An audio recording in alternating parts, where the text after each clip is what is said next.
Hi everyone. I did my research on the effect of percentage of low socioeconomic students in the classroom on teachers' constructivist beliefs using the evidence from the TALIS data.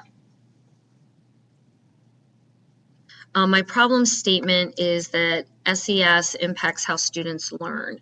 Poverty, which is indicated by low SES, is toxic to the brain. It causes traumatic levels of stress and increased cortisol.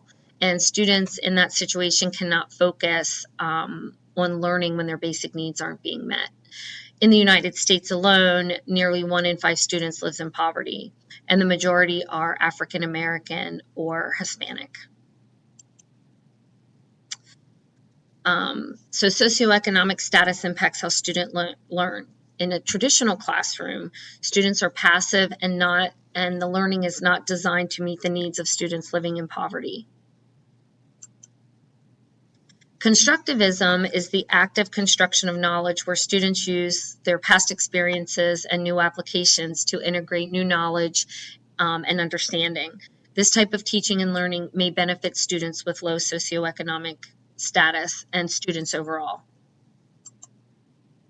So my research question is, do teacher constructivist beliefs differ based on the percentage of low SES students in the classroom?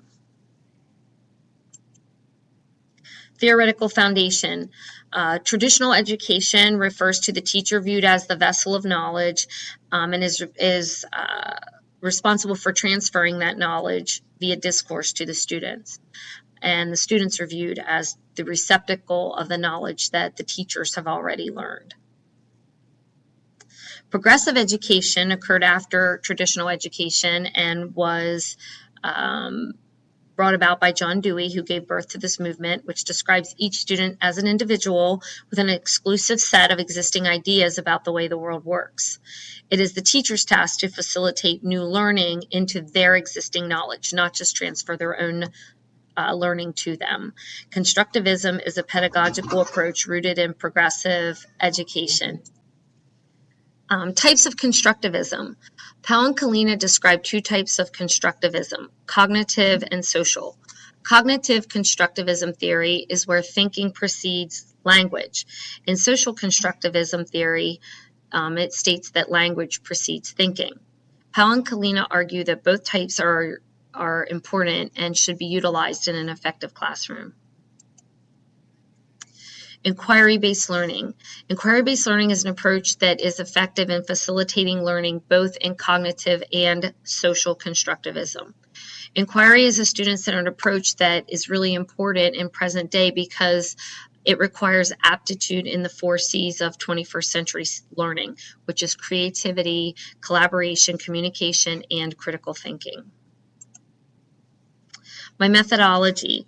I ran a one-way ANOVA, and a one-way ANOVA is important when there's one categorical variable, and that for this study was the percentage of the class with low socioeconomic status. And then there were 3 or more levels. The data was divided by none where the teacher reported that they had no low SES students, or 1 to 10%, 11 to 30%, 31 to 60, or more than 60. And then it had a 1 continuous variable, which was the teacher's constructivist beliefs. My sample size was 13,873 teacher surveys. And you can see below the number of students, the number of teachers who said that their classes had the different number of percentage of SES students.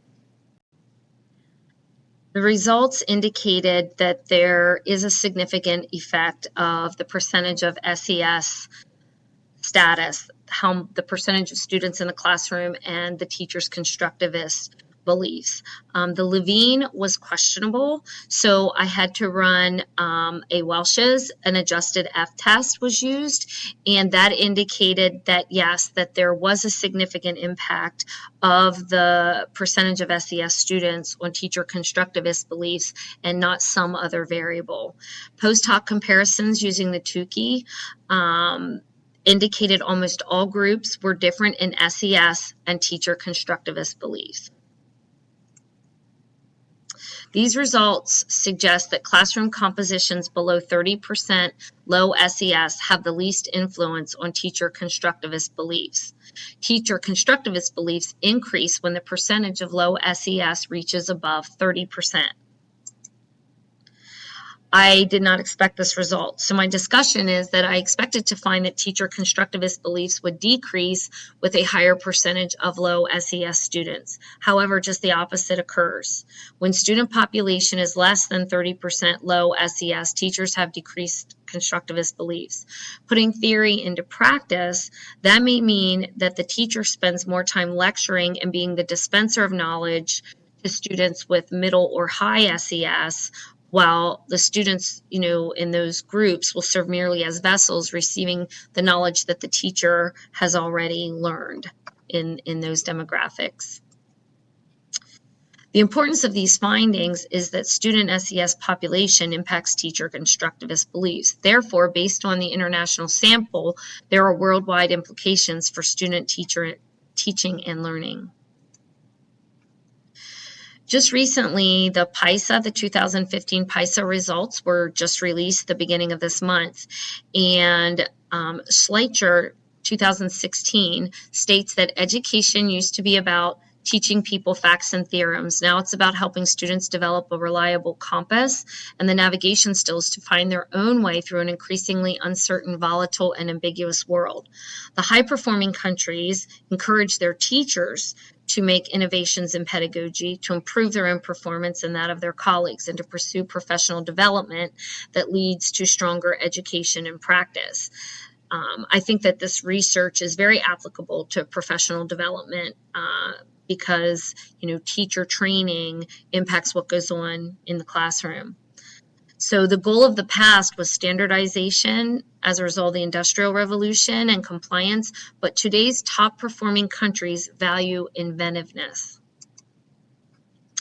What was very interesting for the United States is that according to OECD, socioeconomically disadvantaged students across all of the countries are almost 3 times more likely than more advantaged students not to obtain baseline levels of proficiency in science.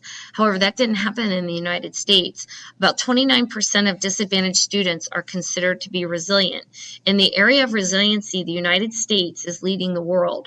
In the United States, the impact of SES status on performance weakened the most, and the percentage of resilient students grew by the largest margin compared to the rest of the world. So there's something going on here in the United States that is closing this gap.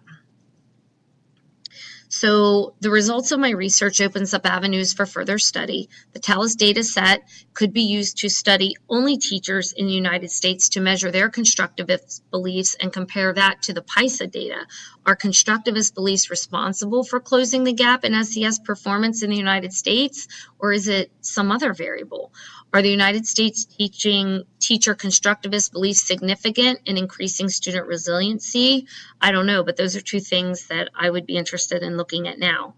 But then furthermore, this study focused only on overall teacher constructivist beliefs, regardless of other variables. Perhaps this study could be used as a start for a more detailed investigation into teacher constructivist beliefs based on other variables, such as the subject they taught.